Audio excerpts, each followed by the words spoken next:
Not every applications are meant for everyone. For instance, if I'm a Reddit user, I will spend most of my time using Sync for Reddit. Whereas you might use Swipe for Facebook if that's your primary social media handle. But there are applications that each one of us use, like an Android launcher or a file explorer, etc. So, what are these must have applications? Well, let's find out.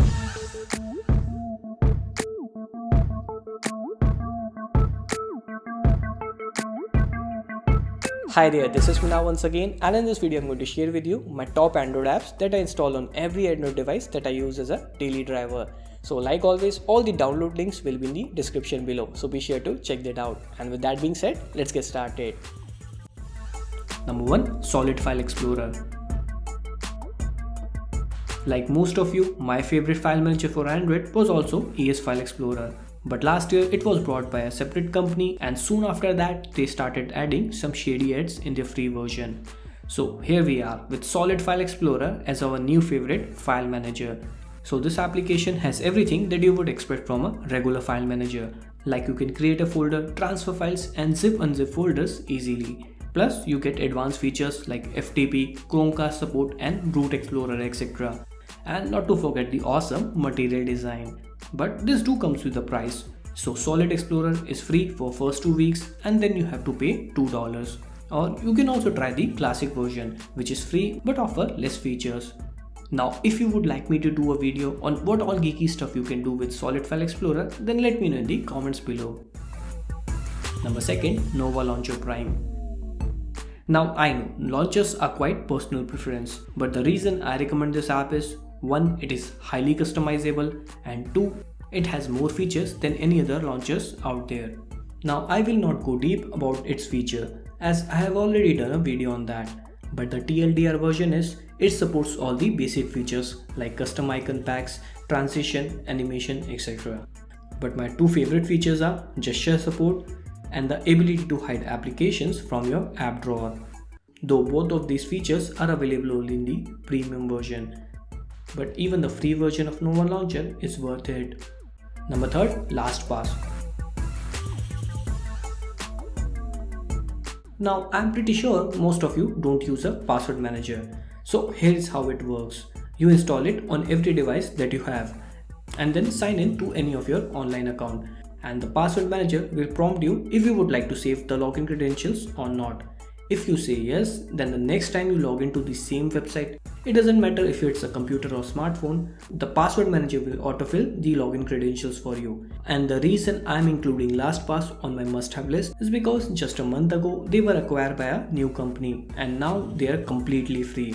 So if you're not using a password manager yet, go ahead and try LastPass. I have a separate video that will help you get started. Number 4, AirDroid. So a lot of you have asked me which method do I use to share files between my computer and Android. And well, it's AirDroid. So here is how it works. Make sure both your computer and smartphones are on same Wi-Fi network. Next, open the AirDroid app and it will display the IP address. Type that in the computer browser and there we go. You have the entire Android device in front of you. But that's not all. You can also reply to your messages, take backup of applications, or even use your smartphone as a security cam. And yes, they have also released a major update just a week ago, which will let you transfer files to the people near you by creating your own hotspot, kind of like Xender. Overall, AirDroid is much more than a file transfer app. Number 5, Inbox. So Inbox is a replacement app for Gmail made by the same company, Google. And what it does is, it turns your Gmail to something like this. So why should you use Inbox instead of Gmail? Well, to start with, Inbox works similar to to-do list. That is, your goal is to reach the Inbox 0. So once you're done with the task, simply swipe it to the right. Or you can also snooze it if this has lower priorities by swiping it to the left. You can also set reminder, etc. But the best part is, once you start using Inbox on Android, it will automatically replace Gmail on your desktop as well. Overall, it does take some time to get used to the new interface. But if you work with your emails, Inbox is a must-have application. Number 6, Focus. Now I probably view more photos on my smartphone than actually take it from my camera. and therefore having a good gallery app is quite important. So soon after QuickPic was acquired by Cheetah Mobile, I switched to Focus Gallery app. And so far the experience has been pretty well. So unlike the Google's photo app, Focus UI is pretty intuitive since it is easy to find your photos by using the tag structure. And if you get the premium version, which I highly recommend, then you will get two essential features. That is, you can lock your photos if you only want to show one picture to your friends. And second, you can hide your photos in the vault, which is protected by a passcode or fingerprint. Number 7. Pushbullet. So Pushbullet is one of those apps that don't need any introduction.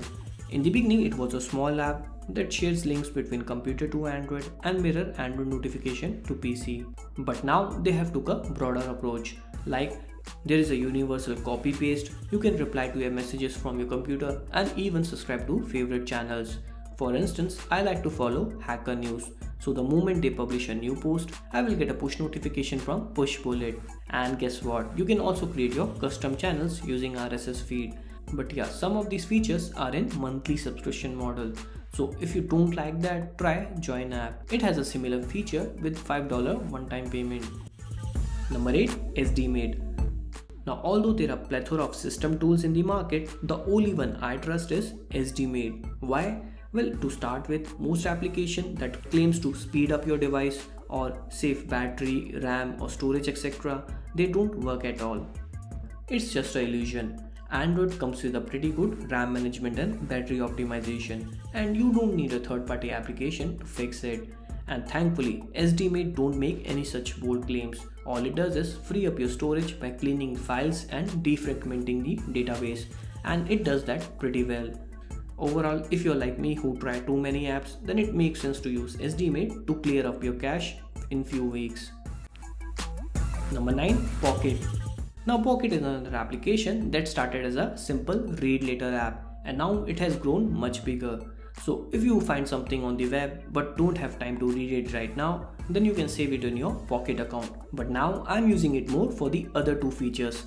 One, recommendation, and I have to say they have a pretty good algorithm. So the app learns from your reading habit and then recommends similar articles to you. In fact, some of the best articles that I have read in the past months come from the Pocket only. And second is the TTS feature, which I use almost every night to listen to my articles instead of reading them. And trust me, it actually works. Overall, if you need some productive way to kill time, then Pocket is best you can get. Number 10. Cerebrus. Now this is not the first time I'm mentioning this application in my videos. Cerebrus is the number one paid app which I will recommend to everyone. So what exactly does it do? Well, it is an anti-theft app, kind of like Android Device Manager, but way better than that. So here is how it works. You need to install this application on your device and grant it all the permission it needs.